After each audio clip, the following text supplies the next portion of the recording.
Então, bom dia, pessoal. É um prazer enorme, como eu falei, estar aqui hoje, abrindo aí o evento que eu tanto amo, e falando de um tema que eu acho super importante, né? E quem sou eu, né? Agilista, sou coach profissional e amo a neurociência, e agora eu estou fazendo, inclusive, aí uma pós em análise de comportamento humano. E é esse viés, através deste olhar, que eu quis trazer aí para vocês o tema sobre inteligência emocional. Por quê, né? Eu acho que hoje em dia, né, depois da pandemia, isso foi o que eu falei. Era um diferencial, né? Todo mundo falava, não, ter inteligência emocional é um diferencial. E acho que nesse pós-pandemia ele se tornou um pré-requisito, né? E a gente viu que o grande problema da pandemia, além do vírus, que é um enorme problema, é a parte emocional, né? Então, quando a gente fala em home office, a expectativa é que a gente consiga trabalhar, nos organizarmos, acordar um pouquinho mais tarde, né? Porque acorda, toma um banho, conecta, toma aquele café enquanto está lendo os e-mails, mas não é bem assim que aconteceu durante a pandemia. É o que a gente costuma falar lá na minha equipe. É diferente você fazer um home office e um home office obrigatório por conta da pandemia, todo mundo isolado em casa, né? Porque você acaba não tendo fim de semana, no final do dia você não podia sair, agora a gente já está podendo. Além de ter que administrar todas as pressões que acontecem dentro de uma casa. Então, se você é mãe, pai, e os filhos não estavam indo para a escola, tinha que administrar isso, junto com a reunião do trabalho, mais o cachorro, o gato que você tem que cuidar, mais o telefone que toca, o iFood que chega e você tem que atender, e estava no meio da reunião, e fica aquela bagunça, né? Então, a carga de estresse acaba sendo grande. E hoje em dia está tudo muito acelerado, né? Então, acho que um grande exemplo disso foi o áudio do WhatsApp, né? Eles conseguiram ter uma ótima sacada aí, que as pessoas estão cada vez mais ansiosas, estão cada vez menos pacientes. E aí eles colocaram lá a funcionalidade de acelerar áudio, que fez sucesso com todo mundo. Isso alinhado junto com leitura dinâmica, interações curtas, né? A gente ainda brinca, quem que liga hoje, né? Manda o WhatsApp, mensagem, a gente conversa aí assincronamente, né? Não precisa ser simultaneamente.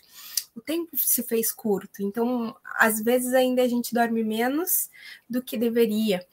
E o tempo passa e a gente não vê, né? Igual eu estava vendo memes na rede social que falava, este agosto foi o mês mais rápido de todos os agostos da minha vida. Então, cada vez mais a gente tem essa percepção que a gente tem tempo voando, né? A gente está perdendo, né? Muito tempo. E Augusto Cury, antes de tudo isso, né, que está acontecendo, ele já dizia que hoje nós vivemos numa sociedade em que somos livres de algemas, de correntes físicas, porém as nossas algemas passou a ser nossos cárceres emocionais, né? Então a gente vê depressão, como vai falar mais para frente, ansiedade, e isso acaba controlando a nossa vida. E por mais que pareça um tema que é simples, né? Falar, não, vou conseguir gerir emoção, não. E sem saber, eu trouxe o maior exemplo disso. Essa noite eu dormi menos de 4 horas. Fui deitar à meia-noite, era 2 da manhã, e eu estava pensando na palestra que eu ia fazer hoje, se ia dar o tempo certinho, no painel que eu vou participar à tarde, como que ia ser. E ansiedade, né? Excesso do futuro. Então, por que existem emoções? Às vezes parece que é só para coisa ruim, né? Então, nossa, se não existisse, se todo mundo fosse frio, digamos assim, né? Sem emoção, sem sentimento, por que elas existem? Para nossa própria sobrevivência, né? Exemplo. Então, todos os seres vivos têm emoções. E aí eu trouxe o exemplo do lagarto de gola e do baiacu, que eles incham, né, conforme eles têm a reação de defesa. Então, se eles se dão conta de um predador, automaticamente gera um medo, e aí essa reação de defesa dele inchar, parecer maior para conseguir reagir. Só defesa? Não. E aí eu trouxe o exemplo aí do pavão, que a função dele é a reprodução. Então, para atrair uma fêmea, ele abre lá o leque, né, no rabo dele, que é muito lindo, para atrair atenção. Então, a emoção, ela serve para a nossa sobrevivência, desde a evolução das espécies. Tem estudos que mostram, é muito legal, a evolução da emoção segundo a teoria darwinista, né, que é que viemos do macaco, enfim, e mostra essa evolução de semblante, né, demonstrando emoção. É muito legal. E nós humanos não somos diferentes dos animais. Então, também temos reações referente a essas emoções. Então, para demonstrar raiva, afeto, alegria. E o que acaba se tornando prejudicial, muitas vezes, são os mitos que a gente cria sobre emoção. E aí, quando eu falei no começo que eu não queria trazer as competências de Goleman, que eu acho que todo mundo aqui já ouviu falar em inteligência emocional, já ouviu falar nessas competências, já deve ter lido algum artigo ou livro, eu queria trazer um outro aspecto, né? Eu acho muito importante a gente saber o que é emoção, para então a gente conseguir ter uma inteligência sobre ela. Como a gente consegue ter inteligência sobre algo que a gente não sabe o que é? Então, um dos mitos é cérebro é razão e coração é emoção, né? É mentira, né? Então, a gente sabe que tudo acontece no nosso cérebro. E que... Por que a gente, então, fala que o coração é emoção? De onde que veio essa historinha? De algum lugar deve ter vindo, né? Porque bem antigamente, lá na Grécia Antiga, quando se estudava o corpo humano, o que se percebia? Que quando um indivíduo, uma pessoa, sofria uma emoção, apaixonado, medo, coisas do gênero, era o coração que acelerava, né? Então ele palpitava. Então acreditava-se que o centro emocional estava no nosso coração.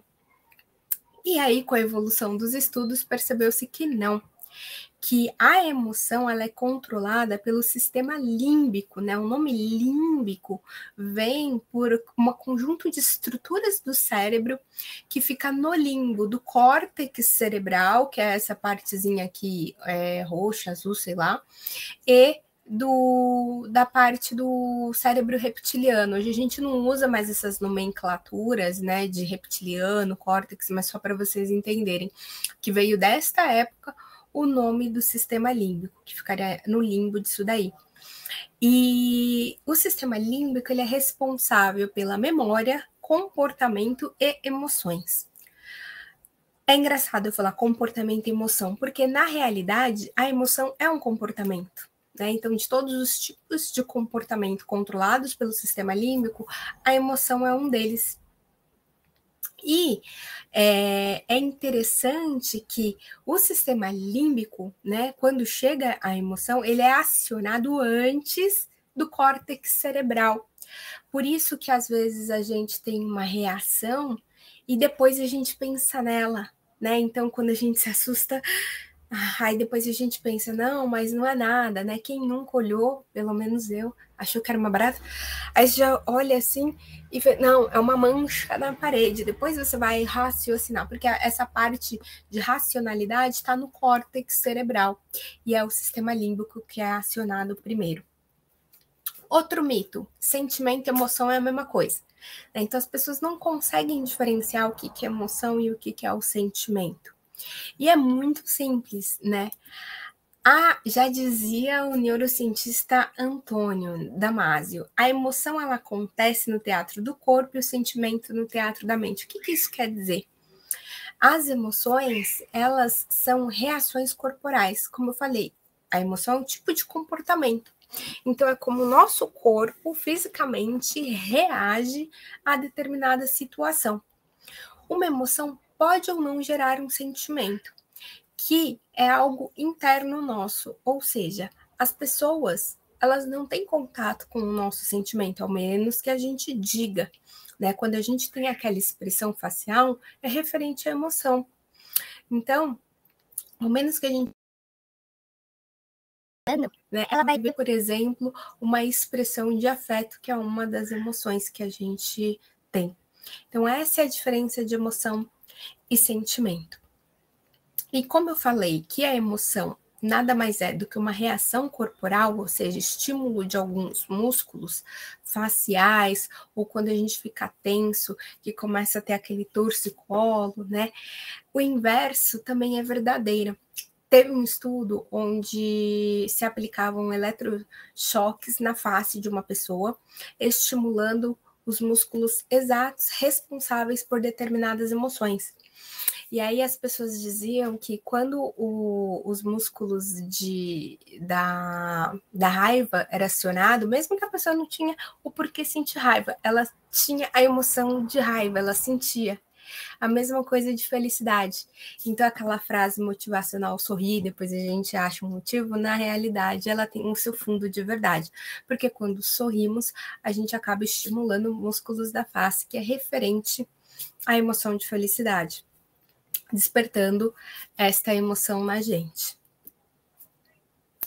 Mais um mito aí para a gente entrar dentro do tema, né? As pessoas acham que a inteligência emocional ela está relacionada com minimizar as más emoções, como a raiva, como a tristeza, e amplificar as boas, como a alegria, né? Mas não. Na realidade, como dizia a Susan David, ela escreveu um livro que chama Agilidade Emocional. Ela fala que a tentativa que a gente tem de minimizar ou ignorar um pensamento e emoção só... Né? Agora, por quê? Por que a gente tentar negar algo, a gente vai amplificar? Porque o nosso cérebro, ele não processa palavras negativas. Exemplo, não pense em uma maçã vermelha. Eu tenho certeza que todo mundo, quando eu falei não pense numa maçã vermelha ou leu maçã vermelha, já imaginou a maçã vermelha, nem que seja por um milésimo de segundo, né? Porque o nosso cérebro é assim, por isso criança, quando você fala não mexe lá, a criança, o que ela vai fazer? Mexer lá, né? Porque o nosso cérebro e o cérebro dela não vai processar aí palavras de negação. A mesma coisa acontece quando a gente tenta negar a emoção. Então, se eu sinto raiva e eu tento negar aquilo, é pior, porque eu só vou ficar amplificando e aquela história do tal do remoendo. Então, permita-se sentir, e o que a gente tem que controlar é a nossa reação, visto que é um comportamento e que é mostrado, né, no corpo. Então, a gente só tem que tomar o cuidado com a nossa reação, mas a gente vai falar um pouquinho disso mais para frente, tá? Mas, então, líderes eficientes, eles não suprimem as emoções dele, pelos contrários, eles se permitem sentir, abordam isso de maneira consciente, fundamentada nos próprios valores. Exemplo, uma pessoa que não fala palavrão, quando ver ou algo que vai se surpreender ou ficar com raiva, ela não vai falar um palavrão, porque os valores e crenças dela é contra, digamos assim, falar palavras de xingamento, né? Então, por isso que a gente vê, às vezes, pessoas com comportamentos diferentes. E é sempre isso que a gente tem que tentar extrair, né? Quais são os nossos valores para que a gente consiga trabalhar a emoção conforme a gente assente, né? E como que funciona esse ciclo de emoção? Que eu tô falando de controlar a reação, mas como que funciona? A gente praticamente opera 3 circuitos neurais aí quando a gente fala da emoção. Primeiro é pensar o pensamento. O que é isso? Se dar conta da situação que vai te causar medo, surpresa, alguma coisa do gênero. Então, esse é o primeiro ponto, a situação. O segundo é sentir a emoção. Então, opa, eu vi uma cobra em cima da minha cama. Já fiquei com medo. Conforme eu fiquei com medo, meu corpo opera a resposta fisiológica, que é o comportamento, que aí pode ser correr, que aí pode ser meus músculos se contraírem, né? Aquele tal do travar. Lembra do Chaves? Né? Não sei se todo mundo, acho que sim, já assistiu Chaves e os piripaques dele. Então, o que que acontecia? Ele via a situação, sentia a emoção e operava o raio do piripaque lá, que ele ficava todo parado, né? E todo este ciclo, desde você pensar o pensamento até você operar a resposta fisiológica, dura 90 segundos, apenas 90 segundos. E por que às vezes acontece algo que deixa a gente triste durante vários dias, ou com raiva durante vários dias, sendo que é só 90 segundos, né? Então, deveria acontecer tudo isso, 1 minuto e meio já tá tudo bem. Que, bem ou mal, é o que acontece com uma zebra, por exemplo, quando ela tá bebendo água e chega um leão para atacá-la. Ela vê aquilo, ela sente emoção e sai correndo. E, tipo, depois de 90 segundos, ela já tá bem estabelecida, longe do leão, ela continua caminhando calmamente. Mas nós não somos zebras. E aí, o que a gente acontece? Temos uma memória. E aí a gente começa a lembrar daquela situação de novo. E o fato de lembrar daquela situação, eu caio de novo no primeiro ponto, que é o pensar o pensamento. E aí ele vai estimular a situação, a emoção que eu senti naquela situação e operar a resposta fisiológica. E eu entro nesse ciclo que não acaba nunca, né? Então, esse é o primeiro ponto. Então, você deve se permitir ter a emoção. E a gente vai falar um pouquinho mais para frente sobre vale a pena continuar lembrando disso, vale a pena você continuar alimentando, né, esta emoção. E quais são as emoções, né? Eric Berne, ele trouxe o conceito que todo ser humano, né, todas as criaturas vivas, elas são pautadas aí em 5 emoções básicas, tá? Existem outras abordagens, mas eu gosto muito da abordagem do Eric Berne. Já viram Divertidamente, né? Ele traz 4 das 5 emoções básicas, que é a raiva, o medo, a alegria e a tristeza. A nojinho não é uma emoção básica do Eric Berne, tá bom? Na realidade, a 5ª emoção é o afeto. E aí, você, a partir dessas 5 emoções, você gera sentimentos, que eles sim são duradouros. Então, o afeto com a alegria, você gera o amor ou a paixão. A raiva, a tristeza pode gerar a angústia, né? A raiva com o medo pode gerar o ódio. Então, você começa a associar e criar outras emoções e sentimentos, né? E guardar esses sentimentos. Por que lá no Divertidamente eles não trouxeram a nojinho, trouxeram o afeto e sim a nojinho, né? A gente fala que é uma licença poética, porque a nojinho traz humor, né? Para o filme. Então, entre ser fiel à realidade, trazer humor e conquistar as crianças por causa do brócolis, foi trazida a nojinho. Então, da próxima vez, né, para encerrar aqui a sessão de mitos, da próxima vez que disserem para você, siga o seu coração, mas leve o cérebro com você, você fala não, né? Entenda suas emoções e controle as suas reações, porque a gente sabe que tudo acontece no cérebro. E por que o diferencial se tornou um pré-requisito, né? Que é o tema aí da palestra que eu trouxe para vocês. Primeiro, satisfação do cliente. Existe uma pesquisa que mostra que hoje as empresas contratam pessoas por suas competências técnicas e essas pessoas, quando são demitidas, então analisando, né, a lista de demitidos, boa parte delas é pela incapacidade de lidar com as emoções. né? Então, conflito em ambiente de equipe, pessoas que não administravam mais as reações de suas emoções e acabavam parecendo não ter uma postura profissional adequada. Então, hoje, as empresas, embora elas não olhem tanto, não façam tantos testes, olhando a tua capacidade de inteligência emocional, o que faz você às vezes permanecer ou ser promovido é justamente essa competência. Por isso que ela deixou de ser só um diferencial e se tornou um pré-requisito para tu evoluir na carreira e para você continuar evoluindo e permanecendo no teu emprego.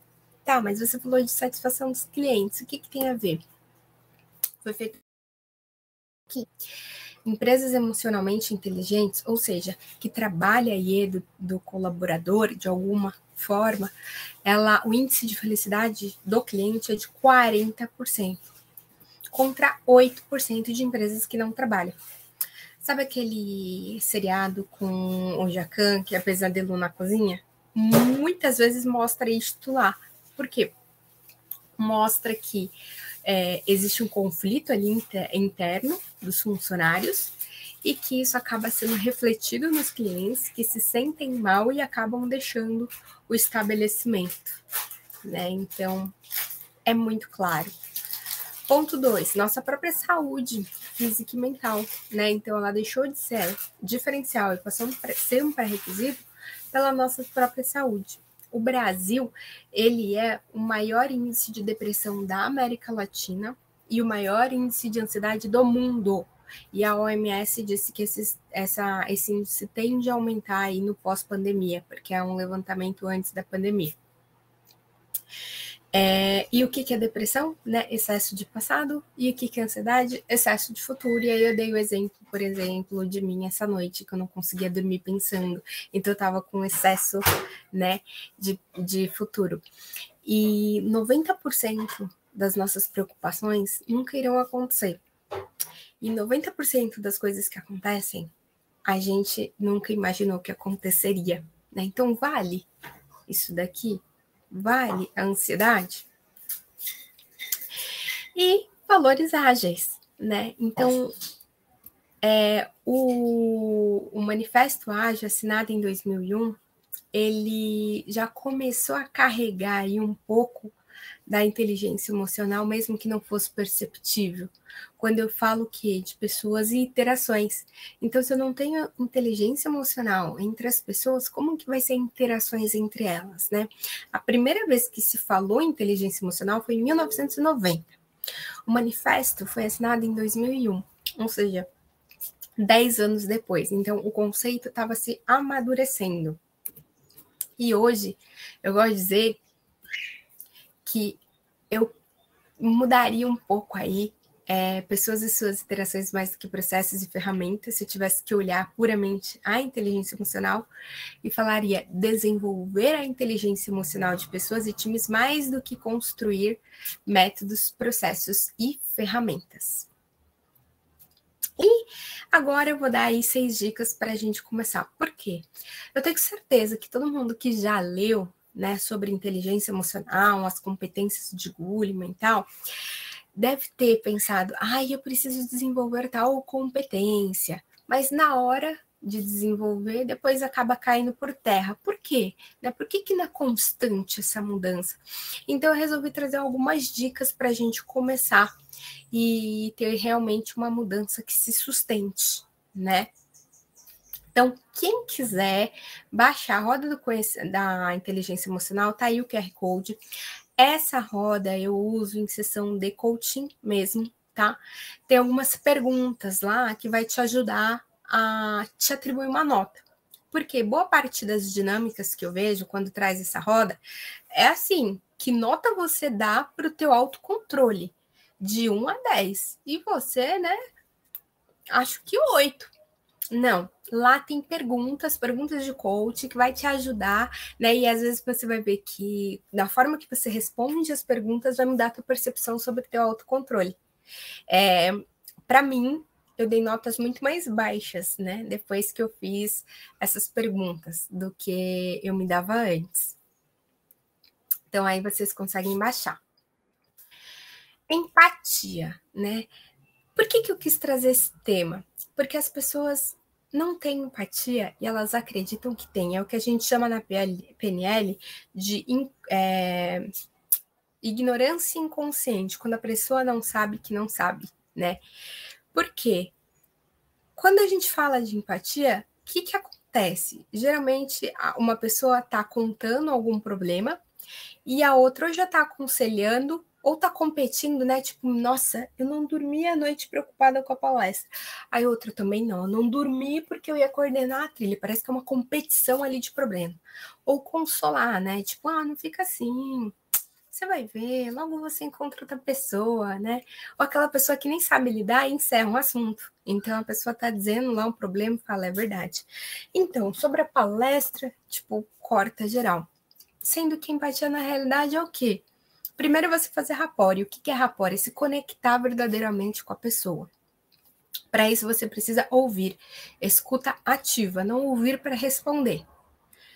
Ouvir, entender e repetir o que você entendeu. Por quê? Primeiro que a pessoa vai ver se aquilo que ela contou realmente está fazendo sentido. Às vezes, ela ouvindo de outra pessoa a própria história, ela vê que o problema não era da maneira que ela pensava. Segundo, que você vai mostrar que prestou atenção naquilo que a pessoa falou. E no final você pergunta se você pode ajudar de alguma maneira, se você pode dar a tua opinião, aconselhar a pessoa, e se ela te permitir, assim você o faça, tá? Essa é a verdadeira empatia. Ponto 2, antifrágil e resiliência, né? Então essa aqui é a dica 3. Por quê? Ainda tem empresas que colocam na descrição da vaga, a pessoa precisa ser resiliente, né? Mas a moda agora é a antifragilidade. É um conceito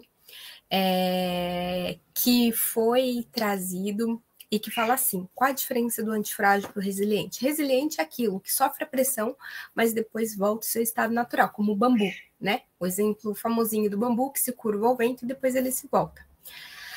A antifragilidade tá em você crescer com aquela dificuldade, tanto que um dos níveis de maturidade Kanban, a gente fala de antifragilidade, se eu não me engano é o 4º, se tem aqui entendedores de Kanban, vai poder, inclusive, me corrigir nesse ponto. Mas um dos níveis ali do KMM é justamente a antifragilidade, eu acho que é o 4º ou 5º. E é tudo que cresce com situações que não são boas. Exemplo, sistema imunológico. O sistema imunológico, quando ele entra em contato com o vírus, depois que ele se cura, que ele passa daquilo, o que acontece? Ele cria anticorpo, ele fica mais forte, né? Por isso, hoje a gente está trazendo o conceito de antifragilidade, não só de resiliência. E conflito e confronto, né? Eu dou aula e essa semana teve uma aula Tira Dúvidas e aí um aluno me perguntou, professora, como que eu faço para evitar conflitos? E aí eu falei, por que você quer evitar conflito se conflito é bom, né? Conflitos são duas ideias diferentes sobre uma mesma situação. Já ouviram aquele tema de unanimidade? É burra? Então, o conflito é justamente ver essas posições diferentes e chegar a uma solução. O que a gente não pode deixar é evoluir do conflito para o confronto. Porque quando eu passo a confrontar uma pessoa, eu estou atacando a pessoa, não o problema. Então, eu não tenho mais argumentação sobre o meu ponto de vista. E sim, eu quero vencer a discussão sobre qualquer, independente de como. Né? Então, a gente tem que trabalhar de forma a evitar o confronto. Então, aqui a dica é, se você vê, você está num embate de ideias, perceba se você está atacando a pessoa ou se você está atacando a ideia. Se você está fortalecendo a tua ideia com argumentos. Se você vê que a pessoa está te confrontando, para um pouquinho e fala, calma, a gente está no mesmo time, tá bom? A gente tem um problema e tem que resolver esse problema, a gente está no mesmo time. Então, vamos olhar aqui o problema. Por que não funciona dessa determinada maneira? Você vai ver como vai diminuir os confrontos. E escolha suas batalhas, né? Como eu falei, 90% das suas preocupações nunca vai acontecer. Então, quando se preocupar, para e pensa, você controla? Depende de você? Você influencia aquela situação? Se sim, sofre um pouquinho. Mas a maioria das vezes a gente não tem controle nenhum sobre as coisas que a gente tem ansiedade. No caso, essa noite eu tinha, né? Eu que ia dar palestra. Então, eu controlava o agente causador. Mas, na maioria das vezes, a gente não tem e sofre por antecedência. Deixa acontecer. E, por fim, a última dica é trace um plano, né? Então, primeiro, identifique quem você quer ser. Baseado o quê? No 2, que é o quê? Quem você é atualmente. Roda da IE vai te dizer aonde você está. Escolha uma competência, não precisa ser todas. O que você quer melhorar? A empatia? Faz um plano. Como você vai, de onde você está hoje, para onde você quer ser uma pessoa empática. Como? Né? Como que você vai fazer para essa mudança ser permanente, não de novo cair por terra? Você vai acompanhar? Por isso que eu falei, escolhe uma de cada vez, o whip baixo. Quem vai poder te ajudar nisso? Pega uma pessoa de mentor que te ajude, que te acompanhe, que te ajude a avaliar se você está melhorando. Esse Canvas é a mesma coisa que o anterior, e eu coloco no final um QR Code para você baixar a apresentação e também vai estar no site. Então, aqui fica mais fácil você colocar as ações, né? Então, quem você é, a sua avaliação, como que você vai traçar daqui para lá, como você vai fazer as mudanças durarem e quem pode te ajudar no processo. Humanização do trabalho é embarcar as emoções das pessoas. Então, é responsabilidade de todo mundo aí, não só de líderes, tá bom? E, por fim, agora falando de liderança, liderar é influenciar emoções aí. Gosto demais dessa frase.